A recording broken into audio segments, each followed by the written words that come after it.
All right, so you've got a sermon or a Bible study coming up? On Proverbs 3:5-6. Yeah.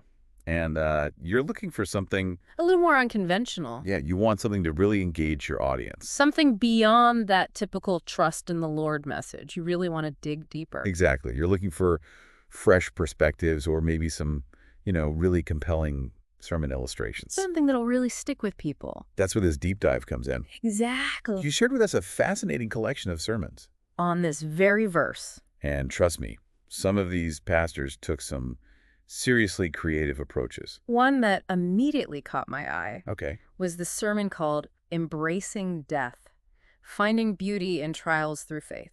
And it uses this imagery of surrender in battle to illustrate trusting God. Surrender in battle. Okay, that's a new one. Right. The pastor paints this picture Yeah. of a soldier lying face down on the battlefield, completely helpless before the conquering general. Wow. It's about more than just giving up control. It's about total submission. A willingness to obey even when you have no idea what's coming next. That's a pretty intense analogy, but Mhm. I can see how it would make an impact. It definitely goes beyond the typical let go and let God platitudes. Exactly. And it speaks to the radical nature of true trust. It's not just about believing in God. It's about relinquishing our own understanding and our own will completely. Now, another sermon tackled trusting God. From a completely different angle. Okay. Finances. Interesting. Yes, trusting God. The key to financial stewardship argues that a lot of financial problems actually stem from a lack of trust in God. Interesting. So it's not about how much money you have, but your attitude towards it. Precisely. The sermon uses the game of Monopoly to illustrate this, pointing out how even when you're winning, Right. it's all just temporary. Yeah. It's a fun way to kind of drive home that point that earthly wealth is fleeting, but our relationship with God is where true security lies. I like that. It's a really accessible illustration that most people can relate to. It takes the concept of trusting God in finances beyond the typical prosperity gospel message. Absolutely. It's about recognizing that true abundance comes from our connection with God, not our bank account balance. Now, you mentioned that some of these pastors use some pretty memorable sermon illustrations. Oh, absolutely. One that really stands out is the comparison of trusting God to a trust fall exercise. You mean where you fall backwards and hope someone catches you? That's the one. Another one uses the image of getting into a wheelbarrow while it's balancing on a tightrope. Oh, wow. Talk about a leap of faith. Wow, both of those are pretty vivid and, let's be honest, a little terrifying. Yeah. But I get the point they're trying to make. Right. They both get at that feeling of complete surrender, having peace, even when you can't see the path ahead. They emphasize that we have to let go of our limited understanding and rely on God's guidance, even when it feels risky. So taking a step of faith, even when it feels like you're walking a tightrope blindfolded, that's powerful. Another interesting thing I noticed was how many sermons focused on the idea that wisdom isn't this mystical quality reserved for biblical kings. Yeah, like it's not just something you're born with. Right.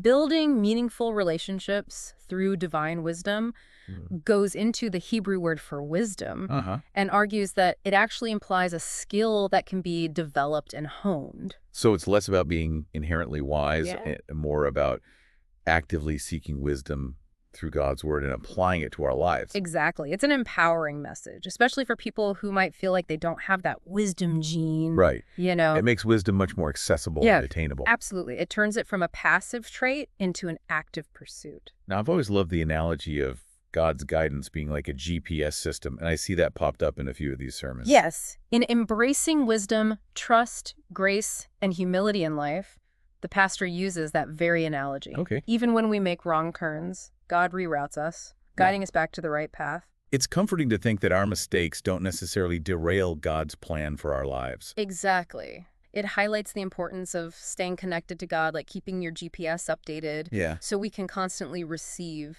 his guidance. Another point that really struck me was the emphasis, several sermons placed on the word not. Oh, yes. In lean not on your own understanding. Several pastors delve into the original Hebrew and explain that it goes beyond simply acknowledging God.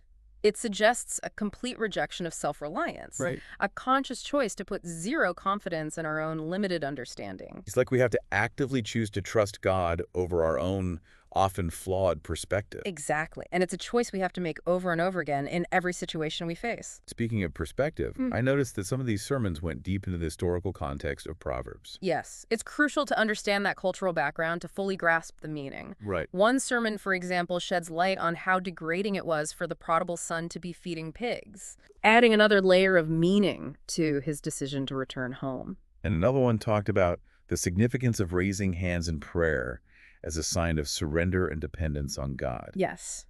Those details really help us connect with the text on a deeper level and understand it in a way that's relevant to our lives today. Absolutely. So far, we've seen some truly unique takes on surrendering to God. It's about complete submission, even in the face of the unknown. We've seen how financial struggles can be a symptom of a lack of trust in God. Yeah. And how wisdom is an attainable skill, not just a gift. Right. And we've explored some really evocative illustrations. Yes. From battlefields to trust falls to that GPS guiding us back on track.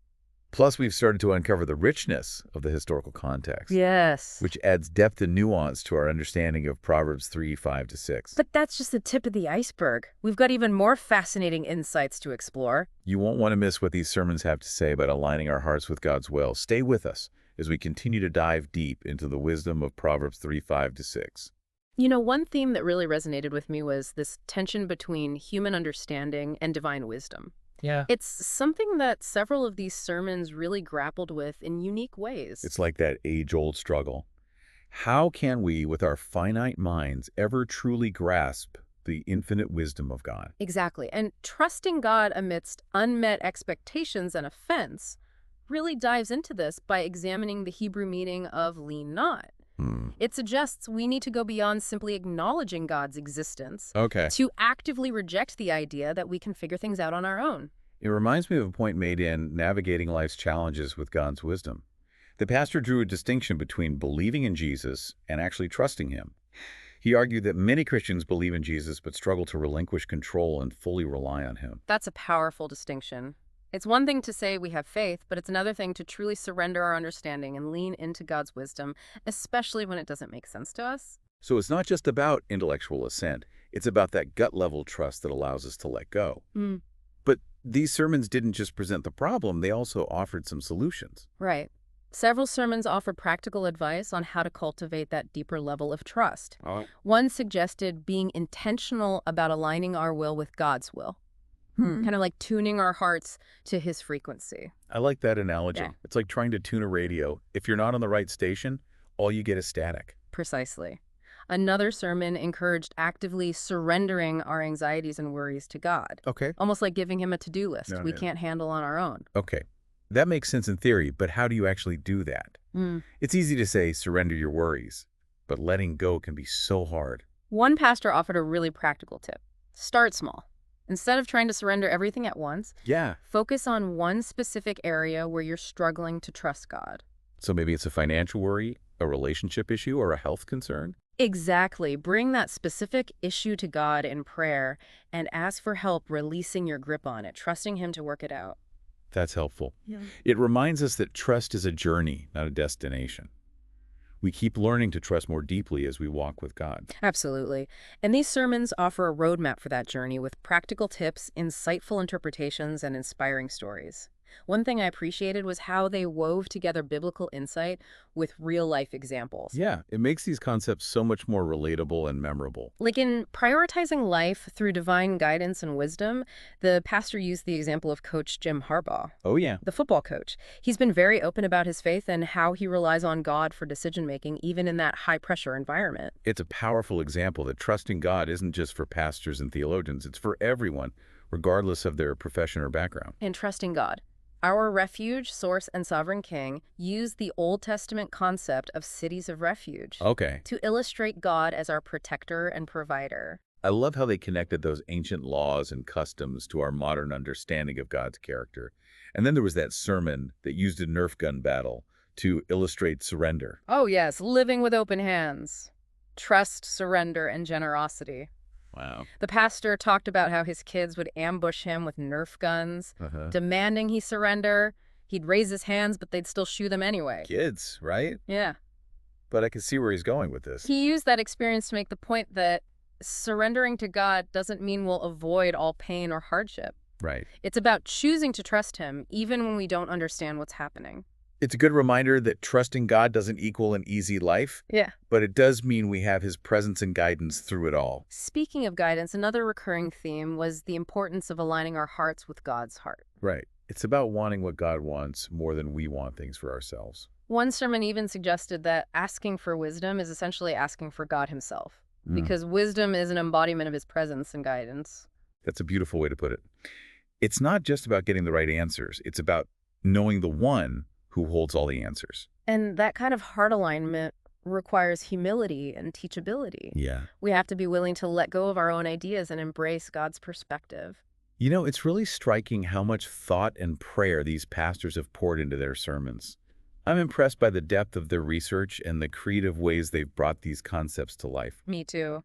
From Coach Jim Harbaugh to Nerf gum daddles to the game of Monopoly, there's such a variety of illustrations. It just shows that there are endless ways to connect with this passage and make it relevant to people today. I'm confident these insights will spark some fresh ideas for your own sermon or Bible study. Absolutely.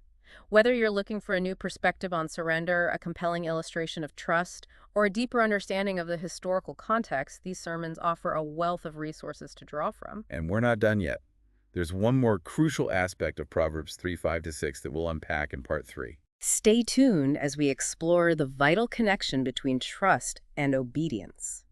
So we've been unpacking some pretty powerful concepts from these sermons on Proverbs 3:5-6. Yeah, surrender wisdom, aligning our hearts with God's will. But there's another crucial element kind of woven through these messages that we need to touch on. Obedience. Yeah. It's a natural progression from trust, isn't it? Right. Trusting God isn't just a mental exercise. Right. It has to lead to action. It's like that saying, faith without works is dead.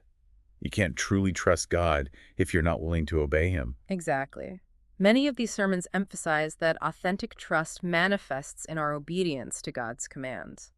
It's not enough to just say the words we have to live them out. So it's putting our faith into action. Even when it's hard, even when we don't fully understand. One sermon, Trusting God, the Power of Obedience, even argued that we don't necessarily need to fully grasp God's will before we obey. Wait, hold on. We don't have to understand why before we do what God asks. That seems a bit radical. It does, doesn't it? But the pastor used the story of Noah building the ark to illustrate this point.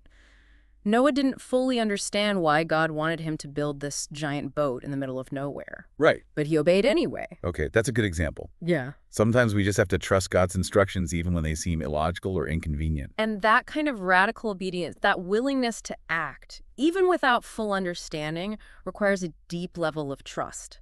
It's about letting go of our need to control everything and surrendering to God's plan even when it feels uncomfortable. Yeah. Or even a bit crazy. But I imagine those are the moments where our faith grows the most.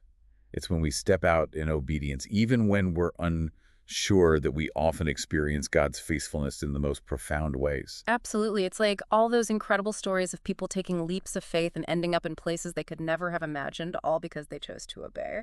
Like the pastor in Trusting God's Plan. A journey of faith. Yes. He shared his personal story of how Proverbs 3:5-6 helped him through a really difficult time in his life. Yes. He talked about clinging to that verse during a season of uncertainty and how it ultimately led him to a place of peace and clarity. It's a powerful reminder that even when we can't see it, God is working behind the scenes. And when we surrender to his will and obey his commands, he is faithful to guide and direct our paths. Another theme that emerged from several sermons was the importance of discernment. Yeah. Especially in our current world. That makes sense.